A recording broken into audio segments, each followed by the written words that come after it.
आज आपलं simple stress and स्ट्रेनचं हे सेकंड लेक्चर आहे. आज आपण पाहणार आहे analysis of bars of varying sections.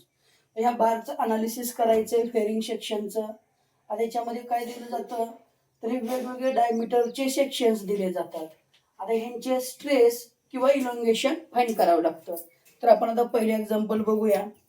पहिले एक्झाम्पल आहे an axial pull of 35 kilonewton is acting on a bar consisting of 3 lanes as shown in figure. Diagram मध्ये दाखवलेलं आहे. याच्यावरती 35 किलो न्यूटन लोड अप्लाय केलेला आहे.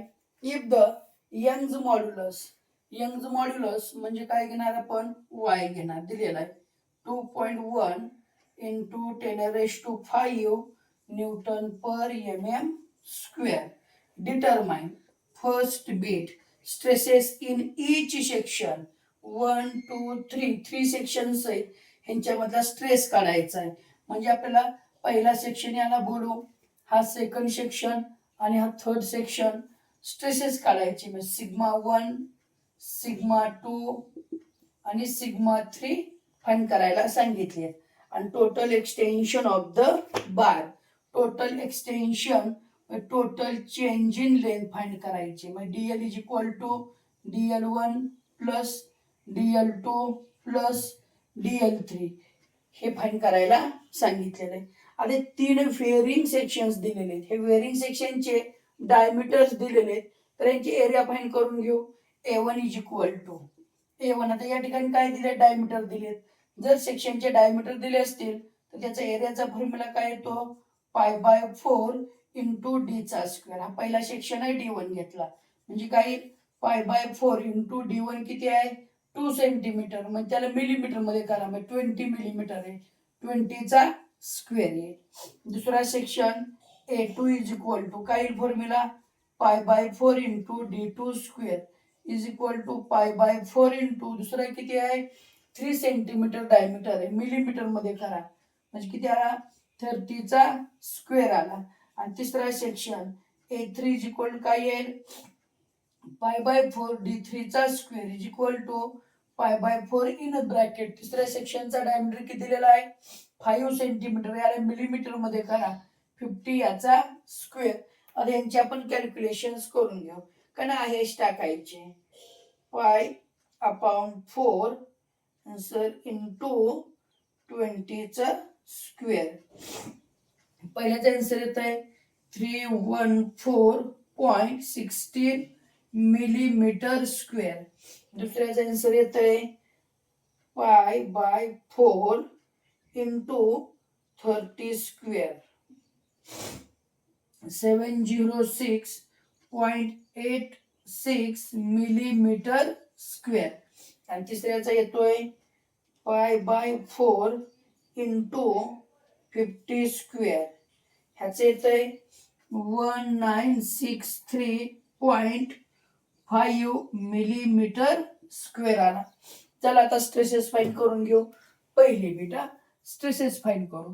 सिग्मा 1 इज इक्वल टू स्ट्रेसचा formula काय असतो applied force upon cross sectional area असतो. आता तिन्ही बार वरती एकच फोर्स अप्लाय केलेला आहे तर तिघांवरती तोच फोर्स अप्लाय होतो. लक्षात ठेवायचं इथं मध्ये कुठलाही फोर्स नाही. मध्ये जर फोर्स दिला तर वेगळी कंडिशन येते. या ठिकाणी काय दोन्ही एंडला फोर्सेस दिलेले आहेत, आतमध्ये फोर्सेस दिलेले नाहीत. त्यामुळे डायरेक्ट आहेशे फोर्सेस घ्यायचे. सिग्मा 1 म्हणजे पहिल्या बारचा किंवा पहिल्या सेक्शनचा स्ट्रेस काढू. मग काय फॉर्म्युला फोर्स अपॉन एरिया. चला फोर्स किती आहे F1 35 किलो न्यूटन. याला न्यूटन मध्ये कन्वर्ट करा 35 इंटू 10⁻³ अपॉन एरिया किती आहे 314.16. दुसरा सिग्मा 2 इज इक्वल टू काय आहे force F2 upon area A2. Force तोच आहे किती आहे 35 इंटू 10⁻³ अपॉन एरिया किती आहे 706.86. तिसरा स्ट्रेस सिग्मा 3 इज इक्वल काय येईल F3 upon A3 is equal to F3 किती आहे तोच आहे 35 इंटू 10⁻³ अपॉन A3 एरिया किती आला 1963.5 आला. चला यांची कॅल्क्युलेशन्स करा. आता बघा डिनॉमिनेटरला म्हणजे छेदाला एकापेक्षा जास्त टर्म असतील तर ब्रॅकेट घ्यायचा, अन्यथा ब्रॅकेट घ्यायची गरज नाही. तर एकच टर्म आहे ब्रॅकेट घ्यायची गरज नाही आहे असं कॅल्सी होती टाका. डायरेक्ट उत्तर दिलं बघा 35 इंटू 10⁻³ डिवाइड बाय 314.16. पहिल्याचं आन्सर येतं 111.4 न्यूटन पर mm². दुसऱ्याचा आन्सर बघा काय येत आहे 35 इंटू 10⁻³ अपॉन 706.86. दुसऱ्याच येतं 49.51 न्यूटन पर mm². आणि तिसऱ्याच येतं 35 इंटू 10⁻³ अपॉन 1963.5. याचं येतं 17.83 न्यूटन पर mm² आला. आता याच्यानंतर चेंज इन लेंथ फाइंड करायची. चेंज इन लेंथ म्हणजे टोटल लेंथ फाइंड करायची. काय येईल formula DL is equal to total change in length is equal to change in length at section 1 plus change in length second section plus change in length third section is equal to change in लेंथचा formula काय असतो आपला FL upon AE असतो. हा पहिला section plus दुसऱ्या सेक्शनला काय येईल FL अपॉन AE हा सेकंड सेक्शन प्लस थर्ड सेक्शनचा काय येईल FL अपॉन AE हा थर्ड सेक्शन. आता या ठिकाणी दिलेले तिन्ही सेक्शनचं मटेरियल सेम आहे म्हणजे यंगचं मॉड्युलस सेम आहे. ई कॉमन निघेल. तिघांवरचा फोर्स सेम आहे F कॉमन निघेल. इथून कॉमन काय निघणार आहे F अपॉन E कॉमन निघणार आहे. इन ब्रॅकेट काय राहिला मग L1 upon A1 plus L2 upon A2 plus L3 upon A3 हे कॉमन निघणार आहे. आता ह्याच्यामध्ये किमती पुट करा इज इक्वल टू F ची किंमत किती आहे 35 kilo Newton 35 into 10⁻³ upon E किती दिलेला आहे 2.1 इंटू 10⁻5 इन ब्रॅकेट L1 किती दिलेला आहे 20 सेंटीमीटर. याला मिलीमीटर मध्ये करा म्हणजे किती आला 200 आला. अपॉन A1 किती आलेला आहे 314.16 प्लस L2 किती आहे 25 सेंटीमीटर म्हणजे काय आहे 250 अपॉन एरिया A2 किती आलेला आहे 706.86 प्लस L3 किती आलेला आहे 22 सेंटीमीटर म्हणजे काय येईल 220 अपॉन एरिया किती आलेला आहे 1963.5 ब्रॅकेट कंप्लीट. आता यांचं कॅल्क्युलेशन्स करायचं. पहिल्यांदा ब्रॅकेट मध्ये कॅल्क्युलेशन्स करायची आहे असे ब्रॅकेट मध्ये टाका उत्तर डायरेक्ट भेटेल आपल्याला. बघा ब्रॅकेट मध्ये कितीला 200 divide by 314.16 plus 250 divide by 706.86 plus 220 divide by 1963.5 bracket complete is equal to करा इंटू हे वरची किंमत घ्या 35 इंटू 10⁻³ आणि डिवाइड बाय आता एकापेक्षा जास्त टर्म आहेत ब्रॅकेट मध्ये घ्या 2.1 इंटू 10⁻5 ब्रॅकेट कंप्लीट आणि आन्सर आला. आन्सर येतोय 0.1837 0.1837 मिलीमीटर म्हणजे ह्या बारची फेरिंग बारची टोटल चेंज इन लेंथ किती आली 0.1837 मिलीमीटर आली.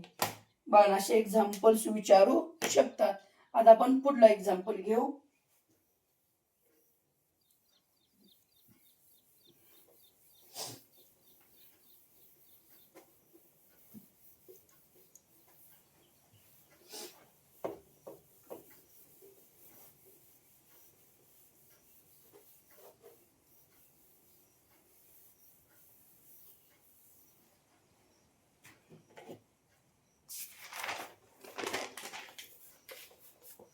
पुढल्या एक्झाम्पलची डायग्राम दिलेली आहे.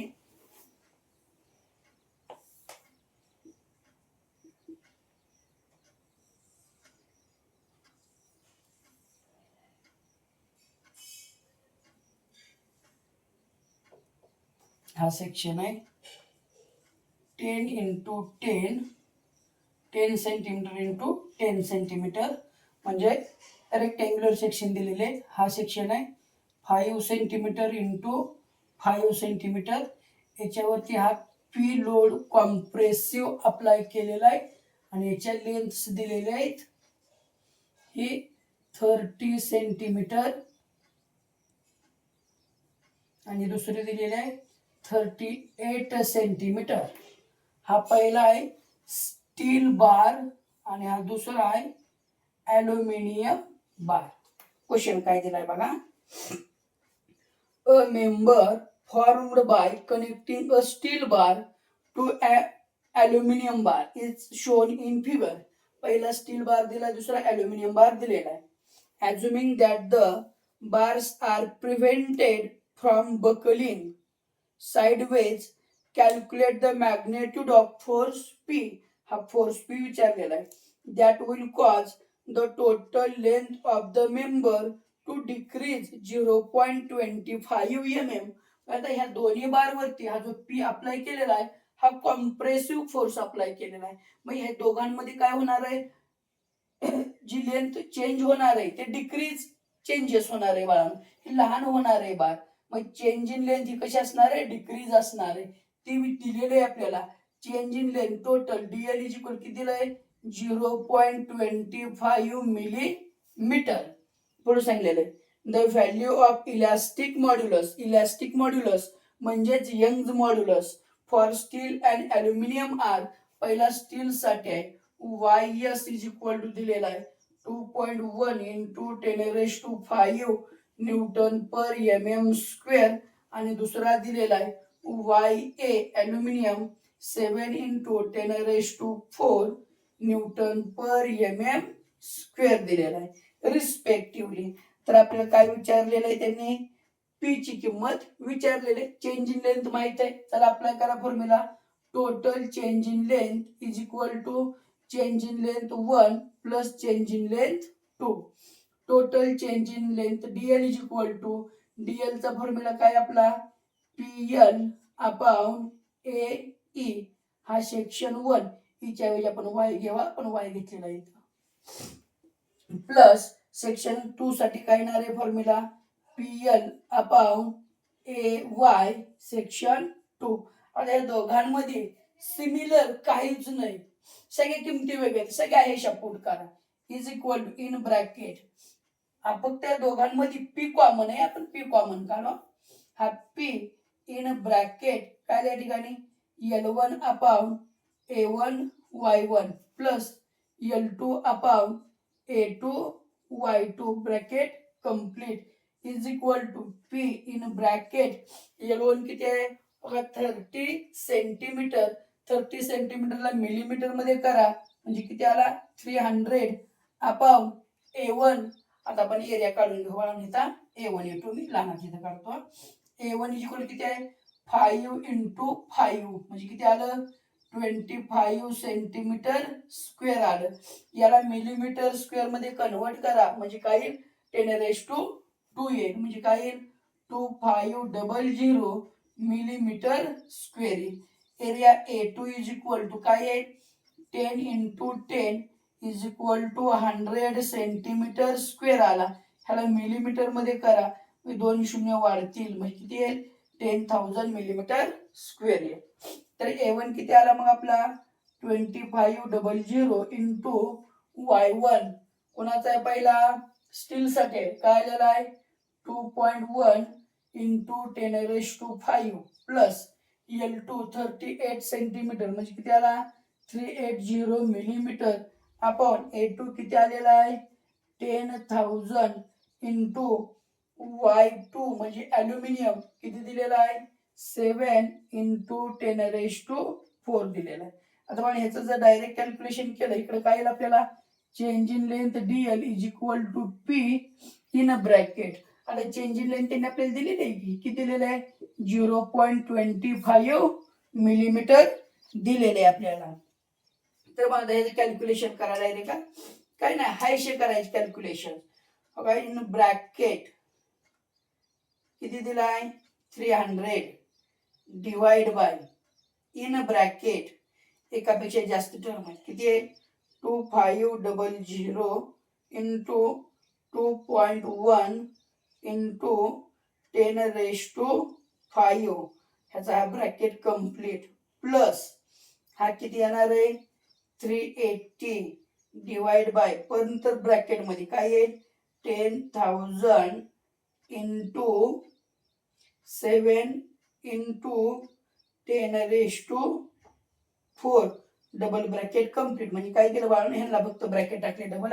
इथे एक ब्रॅकेट टाकला आणि इथे एक ब्रॅकेट टाकला आहे असं मी लिहिलेलं आहे. ह्याची किंमत येते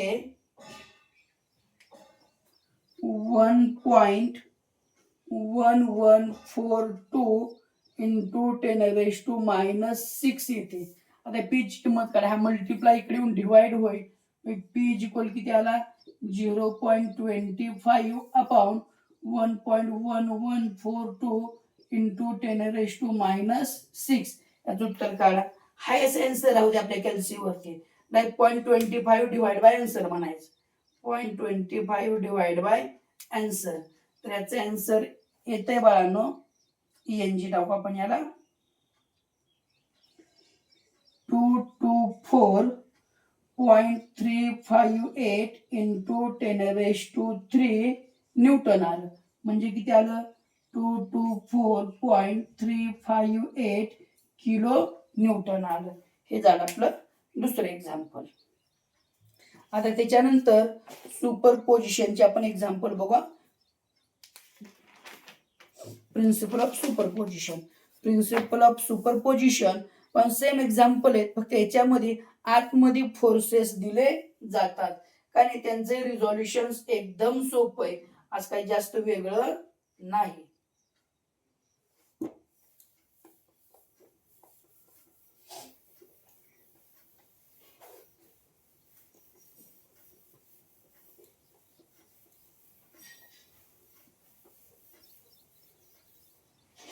प्रिन्सिपल ऑफ सुपरपोजिशन ह्याचं पहिलं एक्झाम्पल आहे. सेम आता जे एक्झाम्पल दिले जातात फक्त त्यांच्यामध्ये आपल्याला किमती दिली जातात प्रेस म्हणजे फोर्सेस दिले जातात.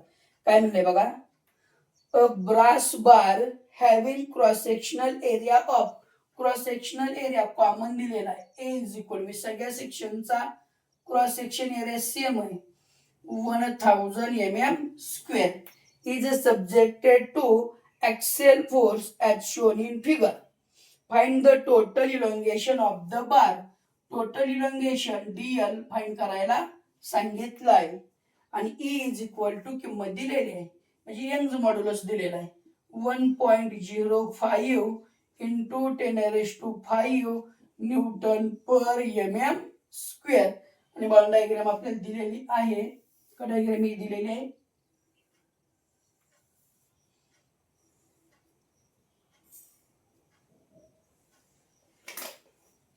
इथं फोर्स आहे 50 किलो न्यूटन या ठिकाणी आहे 10 किलो न्यूटन या ठिकाणी आहे 80 किलो न्यूटन आणि या ठिकाणी आहे 20 किलो न्यूटन. आणि यांचे लेंथ दिलेले आहेत नाव दिले ABC आणि D. यांचे लेंथ सुद्धा दिलेले आहेत. पहिली लेंथ आहे 600 मिलीमीटर दुसरी आहे 1 मीटर आणि तिसरी आहे 1.2 मीटर.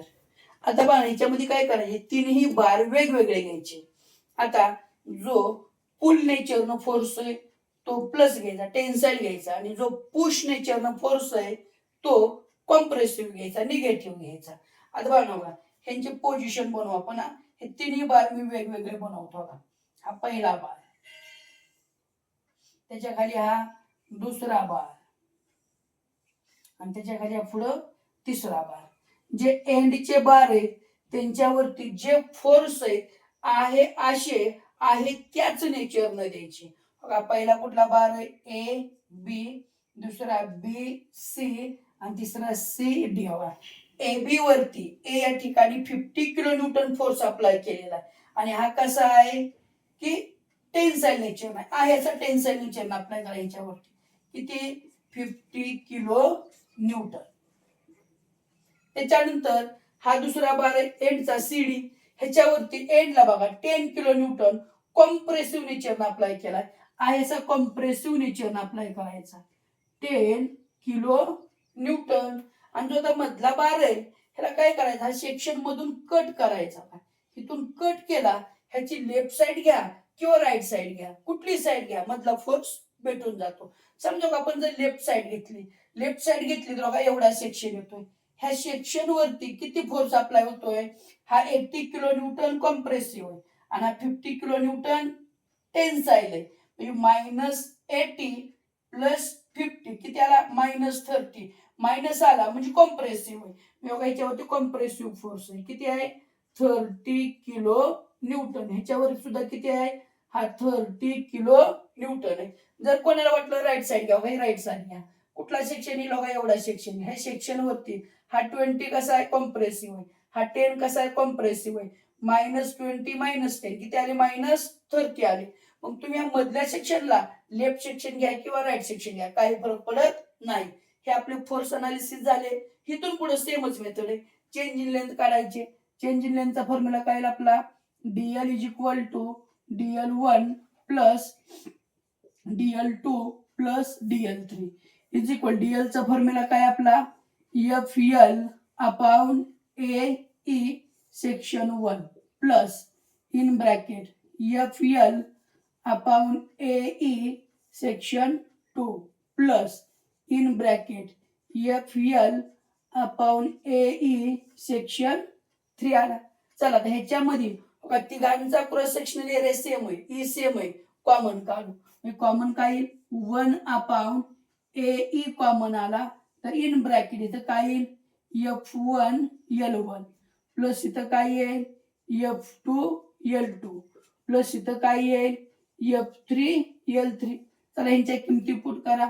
1/, एरिया किती दिलेला आहे 1000 इंटू ई किती दिलेला आहे 1.05 इंटू 10⁵ इन ब्रॅकेट F1 किती आहे 50 kilo Newton 50 into 10⁵ into L1 किती आहे 600 मिलीमीटर प्लस F2 किती आहे कॉम्प्रेसिव्ह आहे म्हणजे मायनस येईल बाळांनो. हा इथं मायनस घेतो F2 30 किलो न्यूटन म्हणजे काय येईल 30 इंटू 10⁵ इंटू लेंथ किती आहे 1 मीटर म्हणजे किती आहे 1000 मिलीमीटर प्लस तिसरा काय आहे हा 10 किलो न्यूटन ह्याच्यावरती कॉम्प्रेसिव्ह आहे. कॉम्प्रेसिव्ह म्हणलं काय घ्यायचं मायनस, कारण त्याची जी चेंज इन लेंथ आहे डिक्रीज आहे 10 इंटू 10⁵ इंटू लेंथ किती आहे 1.2 मीटर म्हणजे किती आले 1200 मिलीमीटर. चला आता ह्यांचं कॅल्क्युलेशन आहेच करा बाळा. ह्याला एक ब्रॅकेट टाका. आहे असं कॅल्क्युलेशन करायचं. पहिल्यांदा ह्या ब्रॅकेटचं कॅल्क्युलेशन करा आणि डिवाइड बाय ह्या ब्रॅकेट करा. कारण कॅल्सी घेतला इन ब्रॅकेट बघा ब्रॅकेट टाकला किती आहे 50 इंटू 10⁵ इंटू किती आहे 600 मायनस पुढे किती आहे 30 इंटू 10⁵ इंटू किती आहे 1000 मायनस एक मिनिट पहिल्यापासून घेऊ इन ब्रॅकेट काय 50 इंटू 10⁵ इंटू 600 मायनस किती आहे 30 इंटू 10⁵ इंटू किती आहे 1000 मायनस किती आहे 10 into 10⁵ into 1200 bracket complete is equal to 1 आणि डिवाइड बाय इन ब्रॅकेट ही किंमत टाका किती आहे 1000 इंटू 1.05 इंटू 10⁵ ब्रॅकेट कम्प्लीट. ह्याचा आन्सर येतं -0.1142 -0.1142. तुम्ही बघू शकता हवा इथे तेवढे आन्सर. हे आलं मिलीमीटर. आता ही जी चेंज इन लेंथ ही निगेटिव्ह आली म्हणजे हा जो टोटल बार आहे याचं कॉम्प्रेन्शन होतं. ह्याला द्यायचं खाली change in length is equal 0.1142 millimetre आणि ब्रॅकेट मध्ये कॉम्प्रेसिव्ह सी द्यायचा बाळा. हे झालं एक्झाम्पल. आता दुसरं एक्झाम्पल बघू फेरिंग सेक्शनचं. सेम एक्झाम्पल आहे.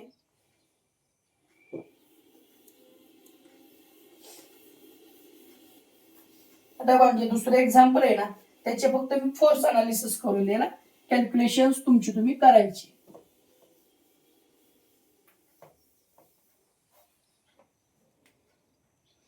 हा क्वेश्चन बऱ्याच वेळेस पेपरला येतो बाळा ना.